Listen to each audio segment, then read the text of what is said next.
जम्मू कश्मीर के अंदर महकमा तालीम या एजुकेशन मिनिस्ट्री या एजुकेशन डिपार्टमेंट एक इम्पॉर्टेंट फैसला ले रहा और इसकी तस्दीक खुद वज़ीर तालीम, वज़ीर सेहत और वज़ीर समाजी बहबूद या सोशल वेलफेयर मिनिस्ट्री संभालने वाली सकीना ईतो ने की है।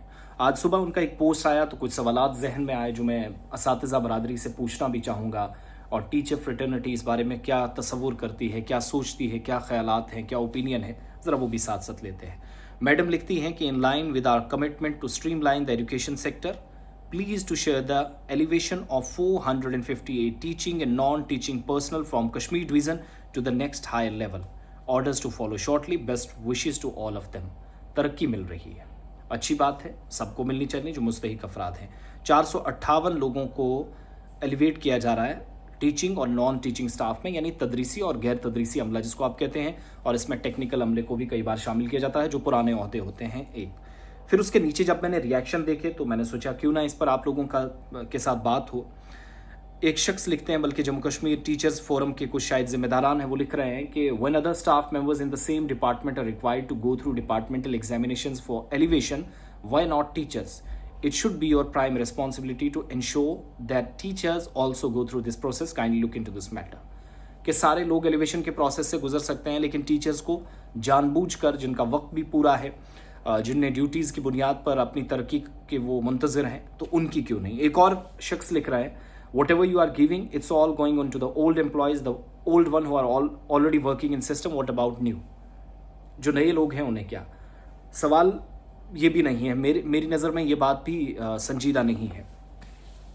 लेकिन बड़ी बात जो मेरे लिए है कि आप इन सारे प्रोसेस के ज़रिए, अभी तो कश्मीर के कुछ हिस्सों में खुशखबरी सुनाई जा रही है, जम्मू में भी आएगी, तरक्की देने का ये जब ऐलान हो रहा है तो क्या अथॉरिटीज़ इस बात पर मुतवज्जे हैं कि आपके स्कूल जहाँ पर टीचर्स और स्टूडेंट्स की रेशियो बिल्कुल इम्बैलेंस है, बैलेंस नहीं है चीज़ें, टीचर्स की कमी है, एनुअल ट्रांसफ़र ड्राइव पर सवाल है, असातिज़ा की कमी है, टीचर्स की कमी के सबब, एनरोलमेंट ड्राइव की कमी के सबब, आपकी नाकाम पॉलिसियों के सबब, new education policy, so called policy के ज़रिए 4400 प्लस स्कूल्स बंद करने पड़े। आपने खुद कहा फैसिलिटीज़ कम हो रही हैं, स्कूलों की तादाद कम हो रही है, गवर्नमेंट इंस्टीट्यूशंस में बच्चों की तादाद कम हो रही है, और वालिदैन जो मुस्तकबिल रोशन अपने बच्चों का देखना चाह रहे हैं वो प्राइवेट इंस्टीट्यूशंस की तरफ ज़्यादा क्यों जा रहे हैं? क्या इस पर तवज्जो दी?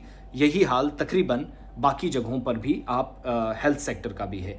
और जो इस वक्त एग्जिस्टिंग स्टाफ है उसको प्रमोट किया जा रहा है, लेकिन क्या पुराने ही एम्प्लॉयज़ को ये सारे बेनिफिट्स मिलेंगे और नए किसी कैटेगरी में हैं या नहीं? इस सवाल का जवाब भी मोहतरमा से हम चाहेंगे, और कुछ दिनों बाद मेरा इंटरव्यू भी है तो इंशाल्लाह मैं ज़रूर उनसे ये सवाल पूछूंगा। कोई भी टीचर रिक्रूटमेंट पिछले 7 सालों से तकरीबन नहीं, 2014 में जनरल लाइन टीचर्स, फिर आरईटी तो छोड़ ही दीजिएगा, बाकी सारे कोई भी प्रोसेस नहीं, और पढ़ा लिखा नौजवान जो है उसको इस वक्त आला तालीम याफ्ता नौजवान रोज़गार के लिए दर दर की ठोकरें खा रहा है, और पुराने वाले जो सिस्टम में बैठे हैं वो अच्छा काम कर रहे हैं अथॉरिटीज़ के मुताबिक, तो उनको है ये ठीक है मेरी नज़र में। लेकिन क्या सारा सिस्टम बैलेंस करके चीज़ें एक साथ चलाना चाह रहे हैं या नहीं, इस बात पर ज़रा तवज्जो दीजिएगा।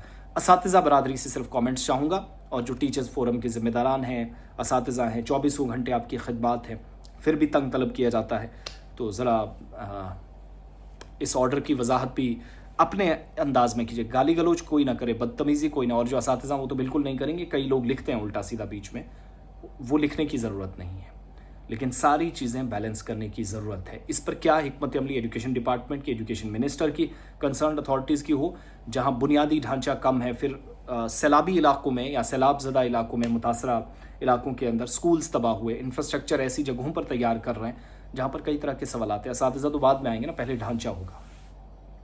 तो ज़रूर अपनी एक ईमानदार राय दीजिएगा, ऑनेस्ट ओपिनियन होना चाहिए। बहुत बहुत शुक्रिया।